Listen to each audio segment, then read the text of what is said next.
Hi guys, welcome back to my channel. This is Fat Cat, and it's been a while since I've posted anything because I have not been feeling called to post things on YouTube, and my energy has been going in a different direction.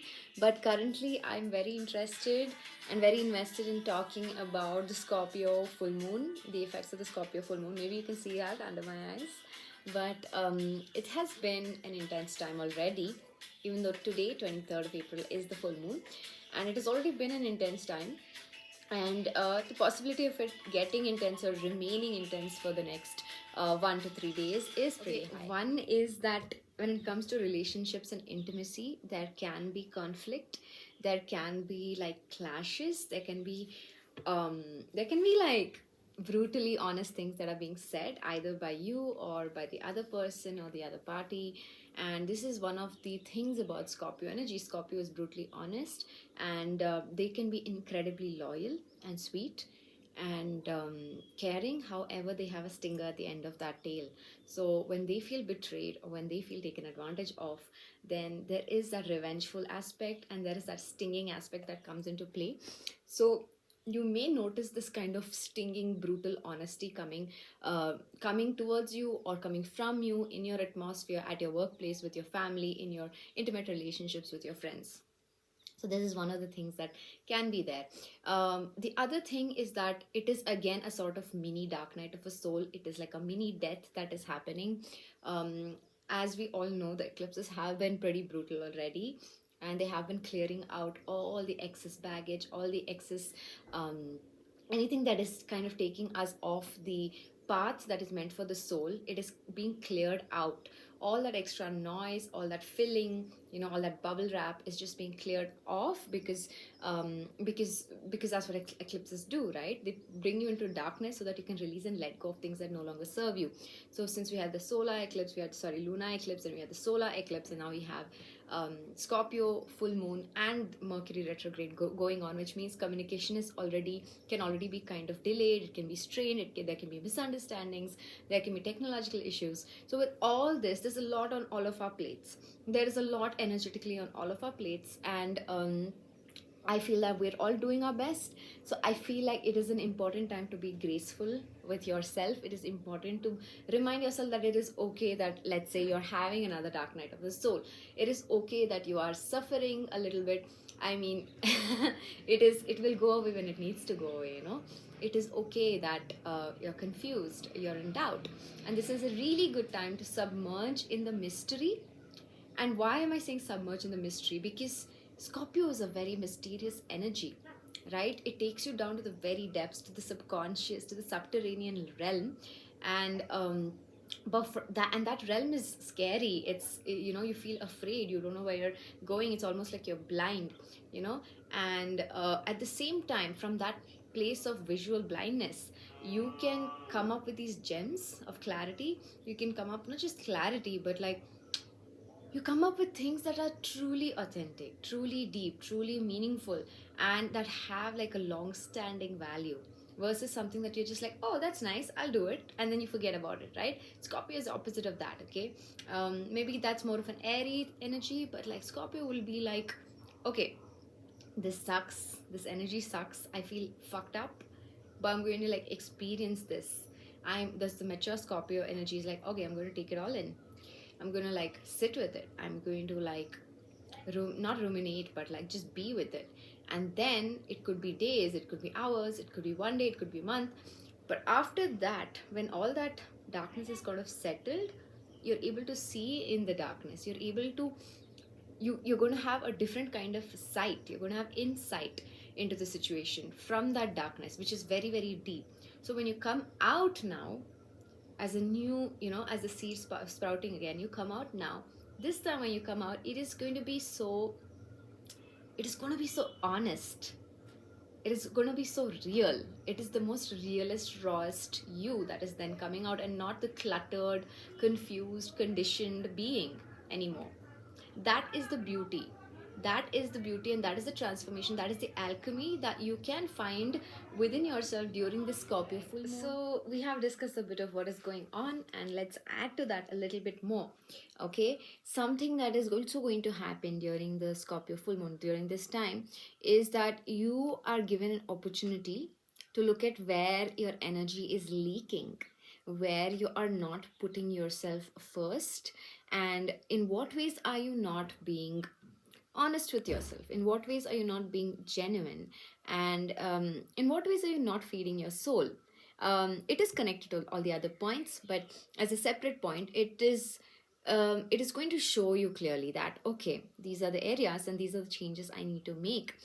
It is also going to invite you, or some, I would say it was going to force you rather than invite you, because Scorpio is a forceful energy. It can be forceful. It is a powerful and deep sign, so it can kind of force you to put yourself first. It's going to force you psychically to be like, hey, these are my needs, this is what I need to do. If I don't have my needs met, like I'm gone, you know. And it might seem like a very abrupt energy, again a stinging, abrupt, brutally honest energy, which is at the end of the day a medicine. That so-called the snake venom can be also like an anti-venom. It's a poison, but it's also the sacred medicine where you die, you enter the underworld, you learn the secrets of the underworld, you go through a very painful and perhaps confusing, disorienting time, but then you rise anew from the ashes as a sacred golden phoenix, and you are now filled with certain, you know, you're filled with a certain esoteric knowledge that you would never have possessed unless you had to go down deep into the depths. So that is also going to be a part of this process. The stripping away, the shedding, and it's going to be so beneficial for all of us in the long run. Like by the time it is, you know, Mercury retrograde is also going to end, I think on the 25th of April. It's been on for almost the whole of April. I think started on 2nd or 1st of April. Yeah. So all of that energy, it's like this was a month of great clearing, right? Great clearing and cleaning and release, so that once now we're stepping into Taurus season, and it's just going to be so wondrous, it's going to be so grounded, it is going to be so authentic. Taurus is another very authentic energy. It is going to be so you're going to be sitting on your throne, right? We're all going to be sitting on our thrones, knowing what we want, knowing our worth, knowing our value, because we have done the inner work, we have done the shadow work that has been presented to us in this season, and there has been a lot of shadow work. So after all that shadow work, it's like now I can breathe the clean air, you know, I can breathe the beautiful smells, I can be sensual, and I can be fully sensual, fully in my body, fully earthed, fully myself, and fully accepting of myself. The Empress energy can fully come out and shine, which is the Taurus energy. So once we are done with all that the dark, dreary, you know, unappealing, but completely necessary shadow work that Scorpio brings to the table, and that all the eclipses have also been bringing, and the Mercury retrograde has been bringing to the table.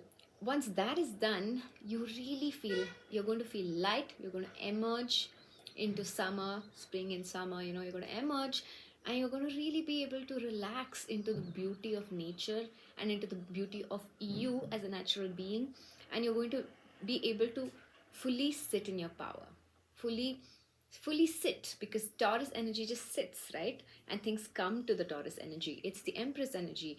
It's this most abundant and sensual Venusian energy that does not go chasing after things, that does not run behind things. It just drops into the Taurus lap. Why? Because that is the Taurus energy. It's naturally abundant, naturally fruitful, naturally very feminine, and very refined, and always refining itself. So you're going to get an opportunity to really enjoy all that beauty and that splendor, and you're probably also going to get pampered. This is especially for the Taurians, but I think all signs, if you've done that shadow work, you will just be pampered by the universe for as a thank you, and as a sort of a bonus. So again, another version of you that no longer serves you, that you might have outgrown, will also be shed, will also die. It's a natural death. Okay. Again, if you look at Scorpio, it is associated with the scorpion, but it's also associated with the snake archetype, right? Snakes are incredibly intuitive, and they have been connected with the occult and psychic realms for very, very long. And one of the reasons why, like, if you want to look at it physically, is because the snake is walking on the ground, right? And it's like it's feeling its way. It's actually just feeling its way, using its entire body, right? It's using its entire body, and it is the opposite of airy in that sense, right? It's right there on the ground, and it literally feels every single vibration through its entire body, and based on those vibrations it makes its decisions, like where do I want to go, what do I want to eat, where is my prey, so where can I sleep, so this is the energy we're in, right? So there is so much authenticity, and there is so much, the psychic senses are also very sharp at this time. The intuition is very clear, right? So there is no bullshit, there is absolutely no bullshit, and it is like, yes, this may be hard to do. Let's say it's a breakup, right? It's hard to break up with this person, but we have run our time, and we have experienced everything we need to experience, and the Scorpio full moon will show you very clearly what needs to come to a full stop. Like, no more bullshitting, no more meandering, no more dilly dallying, no more yes and no, right? It's like either it's a yes or it's a no, and from there we shall proceed. It's also a fixed energy, right? So it's going to really solidify what you really want to do, and what more than want, what you need to do, in order to get to where your soul desires, in order to merge with your higher self, actually. So it's actually taking you down the difficult path in order for you then to ascend faster and to align yourself better. So this is also a byproduct of the Scorpio moon, and this is also something you might be experiencing, that you have to make hard decisions. You have to make decisions that will sting you, that can create butterflies in your tummy, or some weird feelings in your gut. you know it can make you feel sad, it can make you upset, but I think the Scorpio full moon does not leave any crumbs, leaves no stone unturned. And it's like whatever the eclipse was doing, cleaning us from within, the Scorpio moon is just going to complete it. It's going to completely swipe and wipe and clear the rubble.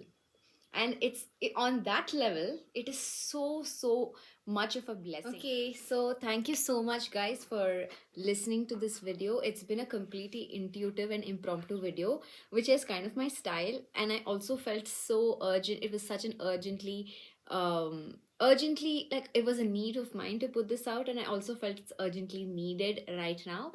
So I'm just going to put it out in the raw form, and in true Scorpio fashion, I'm being as psychic, intuitive, and on the go as possible. And thank you so much for listening. And if you found some insights, you found something valuable, you liked what I was saying, you felt some support, it resonated, please like, please subscribe, please share, and also continue to tune into my messages. I think I will be restarting. Thank you so much, and I'm wishing you a beautiful day.